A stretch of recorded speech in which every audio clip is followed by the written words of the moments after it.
this is Ferrari Nitro here, and today we are driving an amazing TVR, and it is the last TVR that we're going to be driving. Hopefully it is, unless the new one's out. It is the TVR Sagaris, and it's apparently banned in the USA. TVR, one of the best British car manufacturers in the world. Unfortunately, it died like Xenos, that's quite recent, and another one is Jensen. They died as well. And the story is that TVR is a British car manufacturer designed in and manufactured in Blackpool. And that's an interesting place.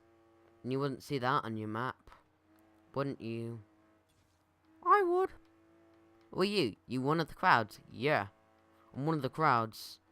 And what happened was, TVR thought, in 2003, I know, let's make a nice supercar with a nice paint. Sports car to be precise. So they thought, I know, the TVR Sagaris. Wonder who came up with that exotic name. I must give it to you, that's a good name for sure. And then they made a quite nice supercar or sports car. And it's only a concept one. That was unfortunate. I wanted to drive off it in 2003. But they debuted it at MPH 03 Motor Show. Then fast forwarded to 2004. They had a production ready TVR Sagaris at Birmingham Motor Show. Or Birmingham Car Motor Show at NEC Birmingham. And that went quite well as well. I wish I could have drove that one as well, so I could have a nice TVR garage. And then in 2005, TVR made a nice, awesome car that was called Sagaris. And that's nice for sure. But we can actually drive and mouth water it when we see it. To be honest, I would. I'm mouth watering already, even though I'm driving this vehicle. That shows you how good this vehicle is, and this beast. So I recommend this car. It's quite an understated car, to be honest. But then, after a few months, no one really noticed this car. But then, from the other side of the pond, there was a guy that thought, I know, let's buy TVR. And he was probably a TVR fan as well, himself. Nikolai Smolsky, and he bought the company out for £15 million, and he wanted to keep the company British, even though he's a Russian entrepreneur. But then, unfortunately, TVR had less people wanting to buy it. Who wouldn't want a TVR? I'm just asking. And then, unfortunately, no one wanted TVR. And then it kept failing from there. They just kept digging a hole for themselves. And it didn't go quite well, as they thought. And then in 2006, April to be precise, they had to lay out 300 staff. So they couldn't work at the factory anymore in Blackpool. Then afterwards, instead of building 12 cars per week, they had to build 3 or 4 cars a week. So they couldn't even build a car every day. That is sad.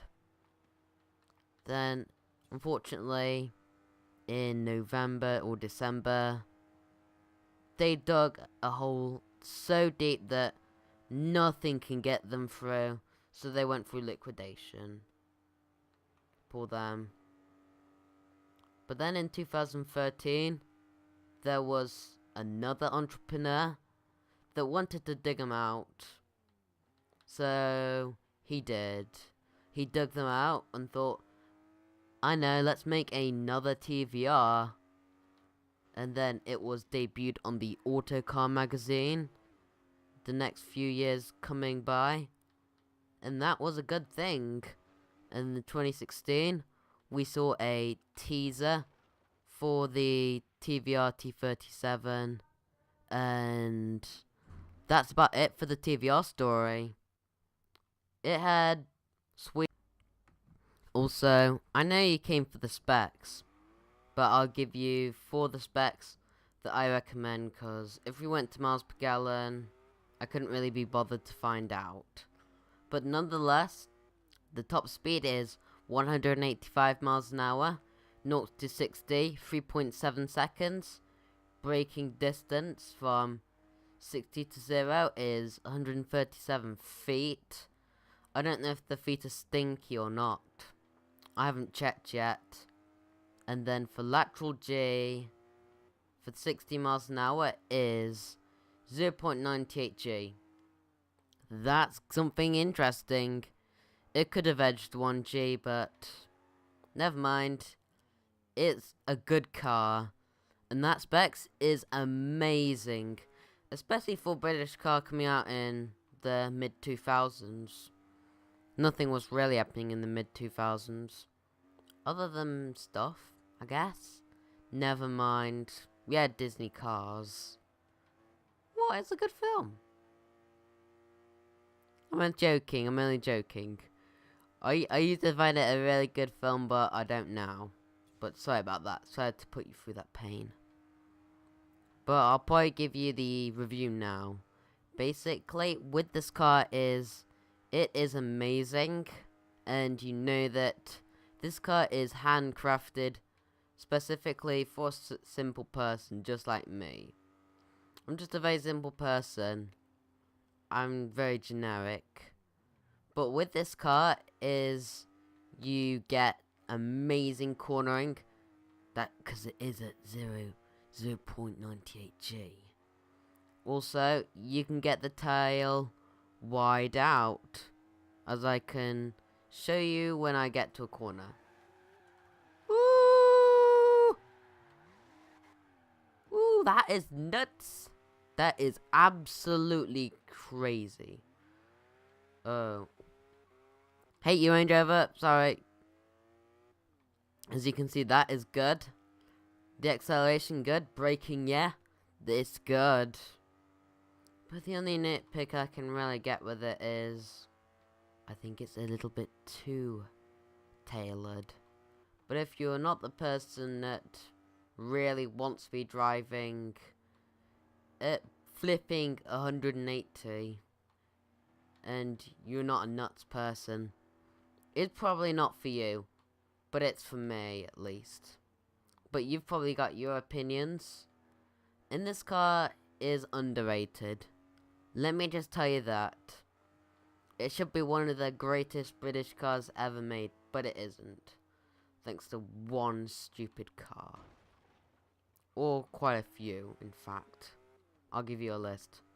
Morris Minor. Ugh. How come they're always this is always annoying. How come all the Morris cars suck, from the Morris Marina to the Morris Minor, and everyone thinks, oh my goodness, it's such an amazing car. Then I think some of the older TVRs, they're not too interesting.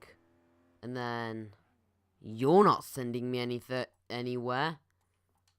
I'm going nowhere. That's what I'm gonna tell you. I'm going nowhere. And then another few cars. Sorry. This is a car I kind of like. It's a Jensen Interceptor. I know that everyone will kill me. And please don't bring your guns and nukes. I do not want to be killed today. And there's another one. Jaguar XJ. Just saying. It's an overrated British car. Even the Porsche Panamera is better than that. Just kidding. S-Class is better than XJ. Because it's comfier, but the Jaguar adds other things. For example, handling. That's always a nice thing. So stop ranting about what cars are better, because this, in my mind, is one of the best British cars ever made. And I confirm that. I'm not lying or anything. I'm telling the cold hard truth that you want to hear as a viewer and me. But bye from Ferrari Nitro. Please check out my next episode. It will be a surprise one. It'll probably come out next week. Hopefully. So bye. See you whenever's. And